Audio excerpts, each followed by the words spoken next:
Allora, la prima esperienza che noi abbiamo fatto con questo Rescioli l'abbiamo fatta all'incirca 6 anni fa, quando tutta l'Italia, tutti quanti parlavano di questo benedetto Rescioli. Noi abbiamo provato in Veneto e siamo stati contattati da un ente e che ci ha fatto dialogare con una grande azienda multinazionale e loro volevano fare questo Rescioli, farlo in Italia.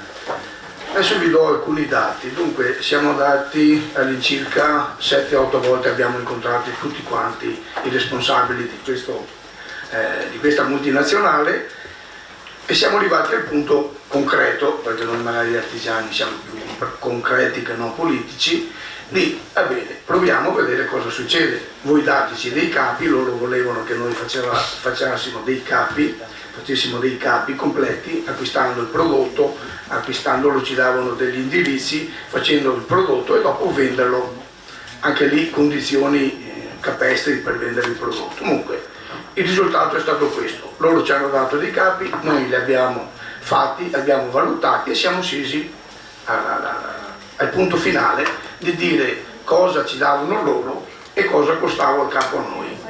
Allora avevamo dei capi, un pantalone ce lo pagavano 7 euro al pantalone, a noi costava 25, quindi già vi dico cosa voleva dire secondo loro fare Rescioli.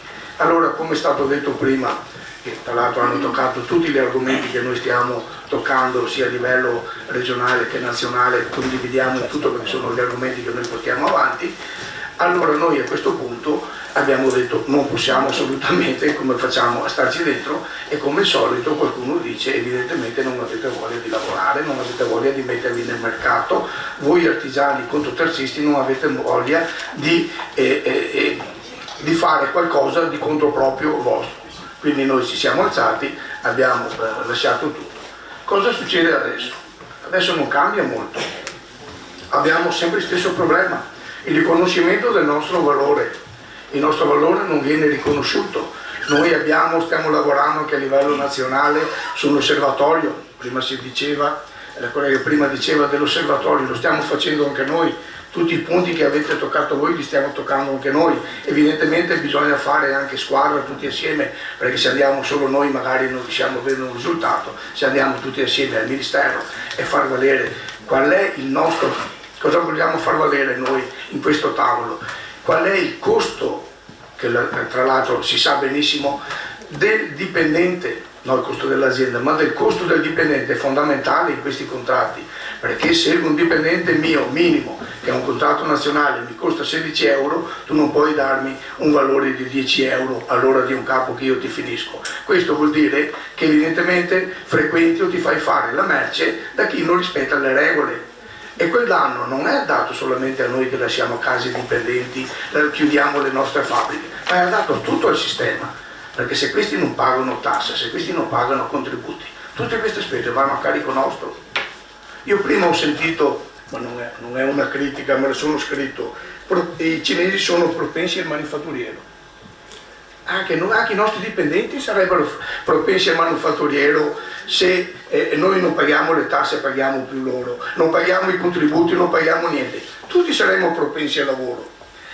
E dopo non voglio essere una critica, perché dopo mio amico mi dice sempre tu con i cinesi ce l'hai a morte. Sì, ce l'ho a morte. Modello Guangzhou. Siamo in Italia, perché dobbiamo esprimere il modello Guangzhou? Esprimiamo il modello Italia. Voi siete in Italia, rispettate le regole. Lei prima si è dimenticata di dire qui 7 persone morte, sono morte, avevano le sbarre, non sono usciti da capannone perché avevano le sbarre, e siamo nel 2013 in quel periodo là. Abbiamo pure la schiavitù in Italia e quella schiavitù ci fa una concorrenza spietata a noi. Noi non possiamo competere, non possiamo dare la soddisfazione ai nostri committenti di trovare un capo che ci impieghi un'ora a lavorare perché te lo dicono loro, e allora mi devi dare 25-30 euro per un'ora di lavoro perché quello è il costo mio, ma no, perché io me la godo a fare 30 euro, perché è il costo effettivo dell'azienda e tu me ne dai 10, perché se no non vieni da me, vai da quello che ti fa 10, c'è qualcosa che non quadra. Io esco un attimo perché dopo so come va a finire, su quello che dovevo dire, perché perché mi preme troppo, io parlo da artigiano, parlo da imprenditore, non parlo di politichese.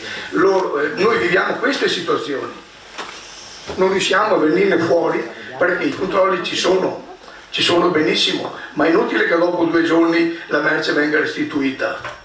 La merce deve fare un altro percorso. Allora dico io, ma c'è una volontà politica evidentemente per fare una cosa del genere. C'è qualcosa che non mi quadra.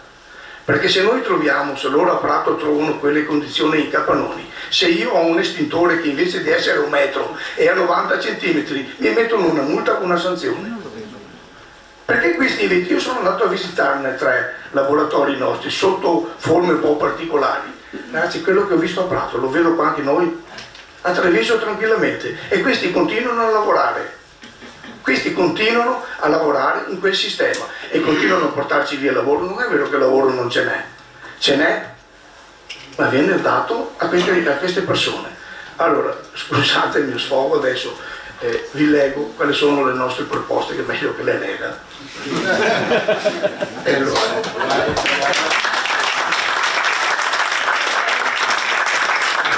Allora, innanzitutto estendiamo la buona pratica adottata a Prato di applicazione dell'articolo 603 bis del codice penale introdotto nell'ottobre del 2016 con la legge 599, che ha riscritto il reato di intermediazione illecita e sfruttamento del lavoro, ampliando la tutela delle vittime e migliorando la qualità degli strumenti espressivi a disposizione delle autorità giudiziarie. Secondo, presentiamo al Ministero della Giustizia un progetto di riforma dei reati in materia di lavoro nero e contraffazione del sistema MOVA. Una normativa che dovrà essere imperniata sulla figura del consumatore finale, che è molto importante. Lo spettacolo della Tiziana Di Masi dice questo: formiamo il consumatore finale, perché è lui che deve essere a conoscenza di che cosa si mette. Non deve essere fatto solamente che sull'alimentare.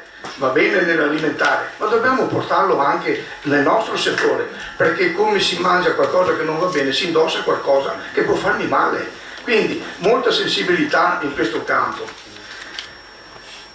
Allora, la frode va sanzionata in quanto lesiva soprattutto degli interessi del destinatario all'ultimo del prodotto, e sempre pensando al consumatore, che preveda la valorizzazione dell'etichetta parlante. Scriviamo bene su queste etichette dove va fatto il prodotto e che strada fa. Con l'etichetta parlante si può raggiungere questo scopo.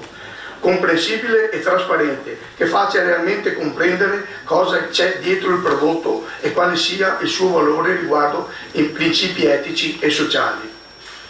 Un controllo della concorrenza sleale, che sia trampolino di lancio per affrontare il tema del giusto compenso. I nostri dipendenti prendono poco, i sindacati lo sanno, ma costano tanto a noi come azienda. Anche qui c'è qualcosa che non quadra. Non può un dipendente nostro prendere 1.100 euro e costarci 3.000 euro al mese. In Germania prende 1.600 euro e costa 2.500 euro. Anche qui c'è qualcosa che non mi quadra. Sono tante le cose che non mi quadrano. Alla barbarie di oggi noi vogliamo contrapporre una filiera del tessile sana, fatta ancora di migliaia di imprese artigiane, industriali e del commercio, che rappresentano tutt'oggi la materializzazione della legalità che paga, che offre opportunità imprenditoriali libere. E sul concetto di valore della filiera tutti dobbiamo riflettere, sulla trasparenza, sulla legalità, sul rispetto di chi quel prodotto lo realizza. Produttori e distributori e superfornitori devono muoversi nella direzione di comportamenti etici e codici di autodisciplina che, insieme a un buon sistema normativo attivo, trasformino il concetto di libero mercato in mercato libero, ovvero chi non rispetta le regole va fuori dal sistema. Il consumatore deve essere formato, educato e messo nelle condizioni di decidere se acquistare o meno ciò che può essere il risultato dello sfruttamento indiscriminato delle persone e del territorio.